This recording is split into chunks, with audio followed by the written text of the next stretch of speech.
যুদ্ধ থামলেও গাজায় থামেনি দুর্ভোগ। শীতকালীন ঝড় বাইরনের আঘাতে ভেঙে পড়ছে অস্থায়ী আশ্রয় কেন্দ্রগুলো।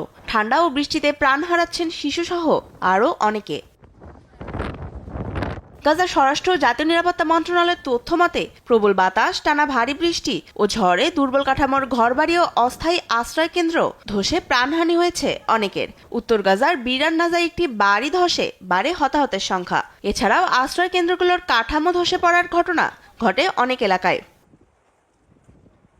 গাজার হাসপাতাল কর্তৃপক্ষের তথ্য মতে ঠান্ডা ও পানিতে ডুবে যাওয়ার কারণে বাড়ছে মৃত্যুর সংখ্যাও। গাজা কর্তৃপক্ষের মতে টানা বৃষ্টি ও বাতাসে একের পর এক ধসে পড়ছে বোমায় ক্ষতিগ্রস্ত ঘরগুলো। গত 24 ঘন্টায় গাজা সিটি ও আশেপাশের এলাকায় অন্তত 10টি বাড়ি ধসে পড়েছে। সেই সঙ্গে গাজা জুড়ে প্রায় 8,50,000 মানুষ 761টি অস্থায়ী আশ্রয় কেন্দ্রে অবস্থান করছে, যেগুলোর বেশিরভাগই শীত ও বৃষ্টিতে হয়ে পড়ছে বসবাস অযোগ্য।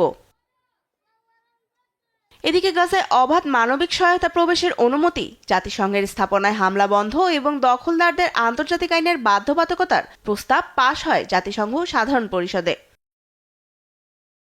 নরওয়ে উত্থাপিত এই প্রস্তাবের পক্ষে ভোট দেয় 139টি সদস্য দেশ এবং বিপক্ষে ভোট দেয় 12টি। 19টি দেশ ভোটদানে বিরত থাকে। জাতিসংঘ কর্তৃপক্ষের মতে এ সিদ্ধান্তে গাজায় মানবিক সহায়তা নিশ্চিতে বাড়বে আন্তর্জাতিক চাপ। তনিমা ইসলাম, নিউজ ডেস্ক, দেশ টিভি।